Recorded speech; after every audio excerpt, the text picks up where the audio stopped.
أرست زينا زت حلالخو سجماعة تجراي نكفتحن مساعي عصا تجراي نكبرهن دك تجراي كبون أب تجراي كوسنون يجبا تبعي تغلال عدا إثيوبيا 51.8 بليون دولار كم زبطها منستر فاينانس إثيوبيا فريتو بحدقنيا لبدا حانتا فيروس زتاسيت مركب MV بالعرض تنقاغا ناب دسيتات كاناري تقرب كم زلا تقليزو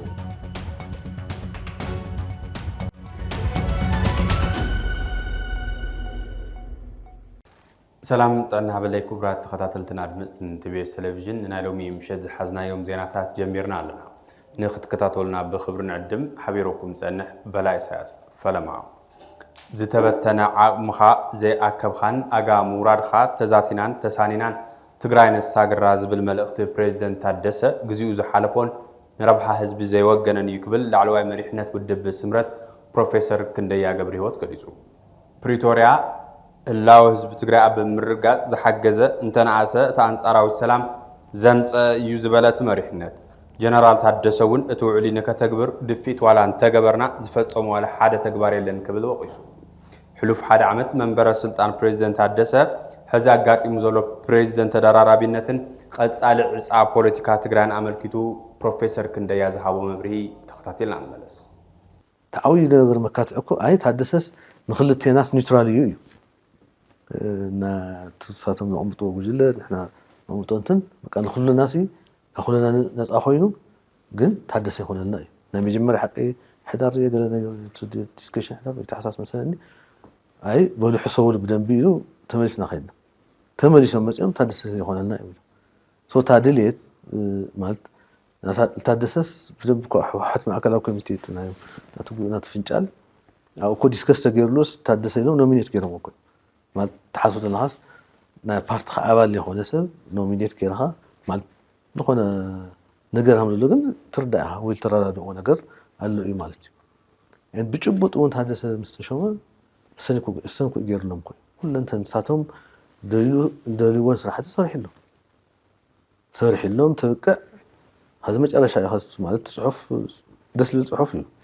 تزخون الخاتم النائي نحن بنبقى زينا مجلس قص كوي بقى تدريس لعل حواحت يا لعل تقول له جل يا تدريس ناكل نقرر ይሄን መሄን መባሃል ይዘዋጽና ኢና ኩን ብለና ኦልዶዌ ግን ከዚ ኢትስ ቱ ሌት ኦሬዲ ነው ጾ ማለት ነህና ብዙሓት ማለት አቦታት ይጨንቀካ እዩ ጨኒዖም ናናውን ይመጽዮም ብዙሓት ነዘራዊ ነው ዝሓለፈ ዓመት ማለት ሓደ ኾነ አይነት ነገር አለ ነህና ማለት በቃ ተሐሳብ ዚአና ናቅርብ ለና ሓቃፍ መንግስት ይኹን ኩሉ ሰብ ትግራይስና ኩሉ ንግበራ نتجري بمول مسألة ماشي من وساخة كله صحتكم تملالينكم كل أخاتكم لكم تذكروا بزحنا ميديا سو وصل له كاتجري بزح مرة حناتين ودوات وصل له كاتجري شو تجري جن ناخذ لي أكتكم الجبا كل مسوات تخفيله أو زي تحدثوني حجز بقى تناهم يقبلهم سوون سايبورني تامج على شخص مسألة لكم بقى هنا مج على شخص ساون ركنا أيوه سمع بروتوريا تنعستها ጭላንጭል ሰላም አምጽልና بسمع بروتوريا ምክንያት ዝሓነ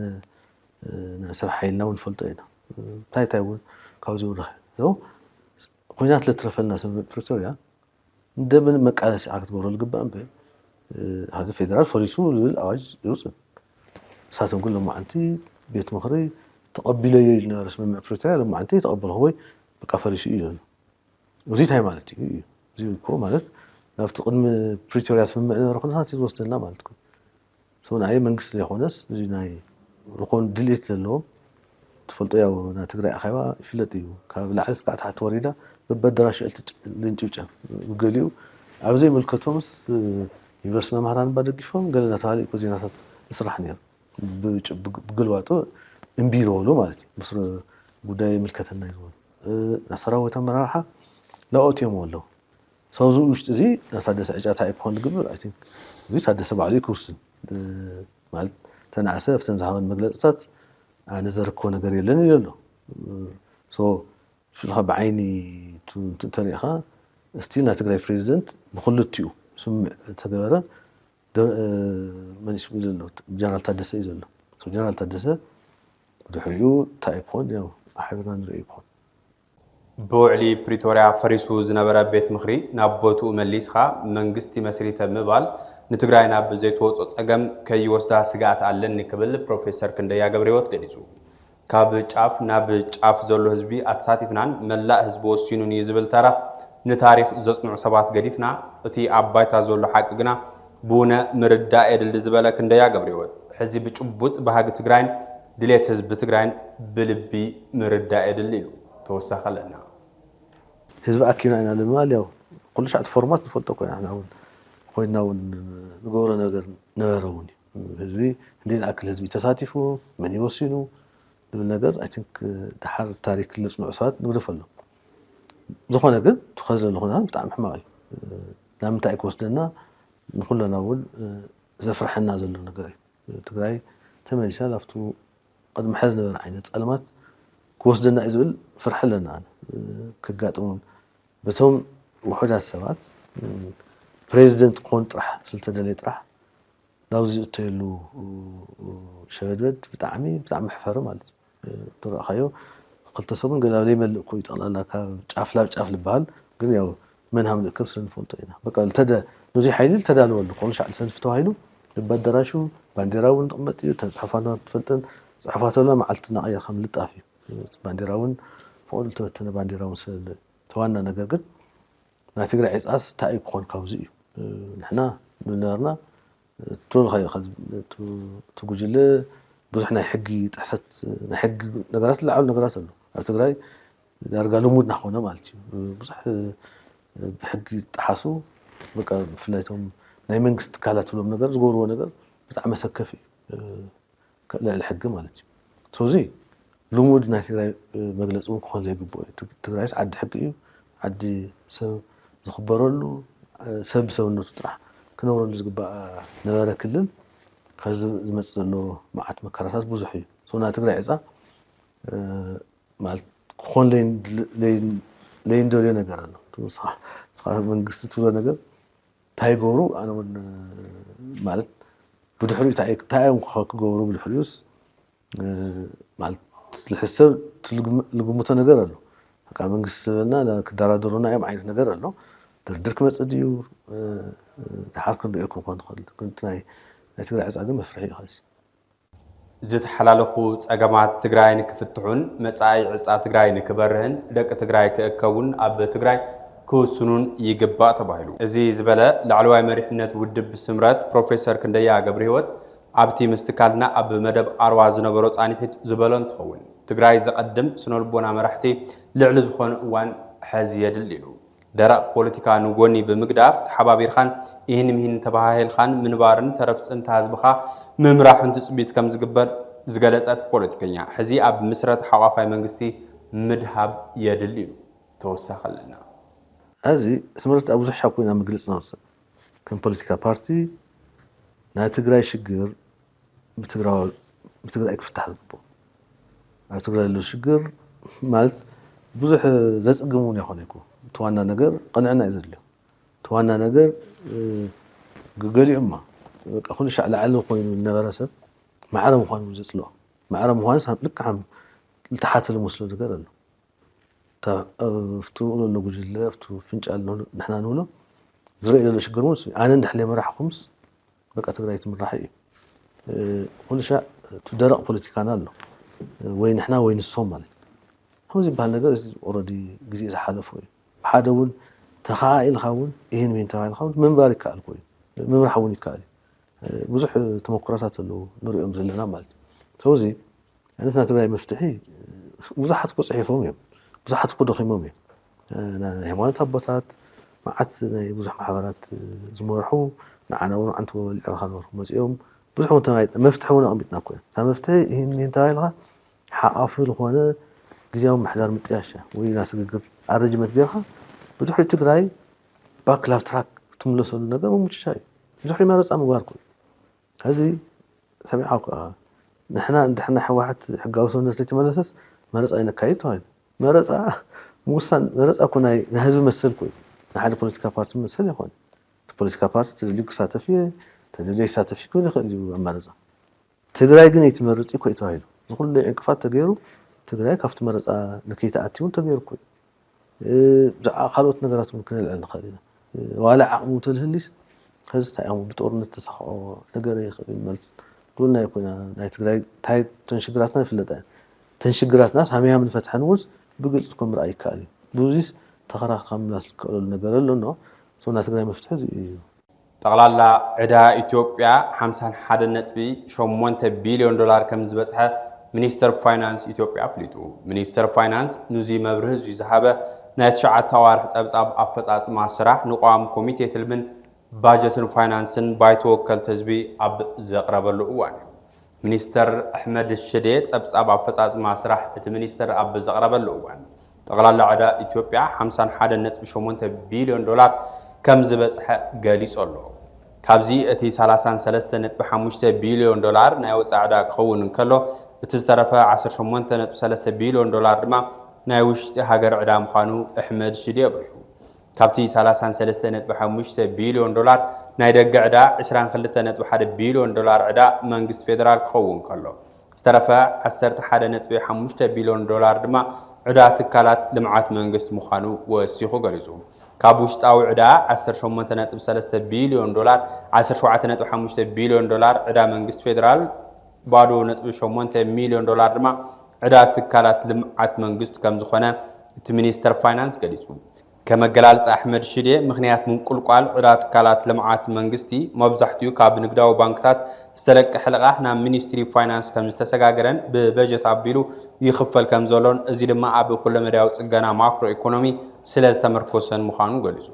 ሓፈሻዊ ኩነታት ዕዳ ኢትዮጵያ ኣዝዩ ጥዑይ ምዃኑ ንቋም ኮሚቴ ዘረደ እቲ ሚኒስተር ናይ ደገ ዕዳ ናይ ምኽፋል ዓቕምናውን በብዋና ወስኸ ይኸይደሎ ክብል ኣሕመድ ሽዴ ገሊጹ ትግራይ ኣባይቶ ተወከልቲ ህዝቢ ሓዊሱ ኣብ ዝኾነ ናይ ፌደራል መድረኽ ቦታ ኣብ ዘይብላን ንኽልኸላ መሃያ ሰራሕተኛታት መንግስቲ ሓዊሱ ኣብ ከቢድ ጸገም በጀት ኣብ ዘላትሉን እዋን ዝህሉ ከምዚኦም ዝበሉ ኣጀንዳታት ብቐጥታ ይኹን ብተዘዋዋሪ እንትጸልዋን ዕዘብ ጋና ኣብ ልዕሊ ደቡብ ኣፍሪካ ዘለዋ ክሲ ብዕልን ሕብረት ኣፍሪካ مقرابا تفلتو غانا ابدو افريكا زنبرون زسرحون غاناويان حاويسو ابدعلا افريكاوያን ዝካየድ ዘሎ ናይ ጽሊ ወጻተኛታት መጥቃዕቲ ናብ ሕብረት ኣፍሪካ ጥራዓና ቀሪባላ መንግስቲ ኣክራ እቲ ጉዳይ ኣብ አጀንዳ ናይቲ ዝቅጽል 2 ዓመት ዝካየድ ዋዕላ ሕብረት ኣውሮፓ ከኣቱ ምሕታቱ ዝተፈለጠ እንትኾን ገለ ኢትዮጵያውያን ነጋዶ ጉዳይ እዚ ኣብ ደቡብ ኣፍሪካ ዝረአ ዘሎ ተነጽሎን ቅትለትን ምዃኖም እናጸብጸብና መምጻና ዝፍለጥ እዩ زيناي حزيناي غانا سوغمتي ابدو افريكا ابلعلي افريكاوያን ስደተኛታት ዝፍጸም ግፋዓን መፍራሕን እናወሰኸ መምጽኡ ስዒቡ ይከተበል ኣብ ከሳሚታ ጋና ነቲ መጥቃዕቲ ሃገራዊ ምላሽ ክወሃቦን ጽውዕ ኣባላት ሃገራት ሕብረት ኣፍሪካ ዶብ ዝሰግሩ ዜጋታትን ሓለዋ ክሕይላን መሰልና ጽነት መንቀሳቀስ ኣፍሪካውያን ከኽብራን ኣትሓሳሲባ ሰብ መዚታ ሃገር እቲ ጥርዓን ነቲ ኣብ መንጎ ስደተኛታት ማሕበረሰባትን ትካላት ንግድን ዝቕጽል ዘሎ ወጥሪ ሕብራዊ ፍትሕ ንምርካብ ዝዓለመ ምዃኑ ገሊጾም ኣብ ደቡብ ኣፍሪካ ዝነብሩ ኢትዮጵያውያን እውን ቀደም ክብል ኣብ እንዳም ግቤት ከም ዝተቀተሉን ሚኒስተር ጉዳያት ወጻኢ ኢትዮጵያ ንቶም ወገናት ፍትሒ ከም ዝሓተተን ዝዝከር እዩ ብሓደገኛ ለበዳ ሃንታ ቫይረስ ዝተሃሰየት መርከብ ኤምቪ هونديوس بلعول تنقاقه ናብ ደሴታት ካናሪ ትቀርብ ከም ዘላ ተገሊጹ በቲ ለበዳ ዛገድ 37 ከመቶን ከለው እቶም ዝተረፉ 150 ተጓዓዝቲ ድማ በቲ ቫይረስ ከይልከፉ ስጋኣት ከም ዘሎን ዓለም ለኸውያን ኪላታት ጥዕና ስክፍታቶም እናገለጹን ይርከቡ ኪላታት ሕክምና ኣብታ መርከብ ዝርከብ ዓይነት ቫይረስ ዓለት አንዴስ ምዃኑ እንትገልጹ እዚ ዓይነት ለበዳ ካብ ካልኦት ዓይነታት ሃንታ ቫይረስ ዝፈልዮ ኣብ መንጎ ደቂ ሰባት ናይ ምዝርጋሕ ዓቕሙ ዓብዩ ተባሂሉ እዚ ድማ ኣብቲ ጸቢብ ረብዒ መርከብ ንዝርከቡ ተጓዓዝቲ ዝያዳ ጸጋም ብምግባር ነቲ ለበዳ ንምክልኻል ኣጸጋሚ ኮይኑዎም ከም ዘሎ እቶም ክኢላታት ሕክምና ገሊጾም እታ መርከብ ቅድሚ ምብጽሓ ሰብ መዚ ጥዕና ስፔን ደሴታት ካናሪ ካብቲ ለበዳ ንምክልኻል ጽኑዕ ስጉምታት ንምውሳድ መወሸቢ ቦታታት ከም ዘዳለው ተገሊጹ እታ መርከብ ኣብ ባሕሪ ክትጸንሕ ወይ ድማ ኣብ ትሕቲ ፍሉይ ሕክምናዊ ክትትል ክትኣቱ ልዑል ጥንቃቐ ይግበር ከም ዘሎን እዚ ድማ እቲ ቫይረስ ናብ ነበርቲ ደሴት ከይላባዕ ዝሕግዝ ዓብዪ ከይዲ ምክልኻል ስልቲ ምዃኑ ተገሊጹ ውድብ ጥዕና ዓለምን ዝምልከቶም አካላትን ነቲ ኩነታት ብቀረባ ይከታተልዎ ከም ዘለውን እታ መርከብ ክትዓርፍ ድያ ኣይትዓርፍን ዝብል ግና ኣብ ዝቕጽሉ ሰዓታት ዝውሰን ምዃኑ ጸብጻባት የመላኽቱ። ኣብ መወዳእታ TBS TV ስሩዕ ፈነወ ካብ ጀመረሉ እዋን ፈሊሙ በቦወርሑ ፍሉይ ናይ ትኩረት ኣንፈት እናነፀረ ዜናን መደባትን ቀሪፁ ኣብ ምፍናው ምጽንሑ ይዝከር። እዚ ሒዝናይ ዘለና ወርሒ ሚያዝያ ኣብ ትግራይ ንዝሓለፉ 5 ዓመታት ዝቐጸሉ ዓበይቲ ህዝባዊ ጸገማት ሕዝቡን ስፍሓትን ዕምቆትን ወሲኾም ይኸዱ ምህላዎም ስዒቡ ይፈርስ ዘሎ ክብሪ ብሔር ይሃስስ ዘሎ ድሙቕ ታሪኽን ይብተን ዘሎ መንነታዊ ባእታን ስጋኣት ኩናት ተሓዊስዎ ክፈጥሮ ዝኽእል ውድቀት ኣብ ምዕራብ ዘደህበ ኮይኑ ንሃሩ ኩናት ንምክልኻል ባይታ ሰላም ንምስፋሕን ክምቹ ኣብ ኣገዳስነት ሳልሳይ መንገዲ ክጽመድ እዩ። ባህሪ ሊቃን ፖለቲከኛታትን እታ መንግስቲ ነጠልብ ዘላ ትግራይ ጸገም ትግራይ ኣብ ትግራይን ብደቂ ትግራይን ኣብ ክንዲ ንምእላይ ምፍታን ሕቀተራኻት ገሊኡ ንሰሜን ገሊኡ ንደቡብ ተፈናጭሉ ናር ፖለቲካና በተኽንታት ተቃርኖታትን ረብሓ ህዝቢ ሒዞም ብዝኸዱ ጎነጻትን ዝግለጽ ኮይኑ ኣሎ። ኣብዚ ከምዚ ዝበለ ምፍንጫል ማእኸሉ ትግራይ ዝገብር ንዝደልዮ ረብሓን ዝምድናን ድማ ምስ ሰሜን ይኹን ደቡብ ኣብ ተመጣጣኒ ሚዛን ኮይኑ ርክብ ዝምስረት ፖለቲካ የድሊ። እዚ ድማ ሳልሳይ መንገዲ ኢልኻ ክውሰድ ይከኣል።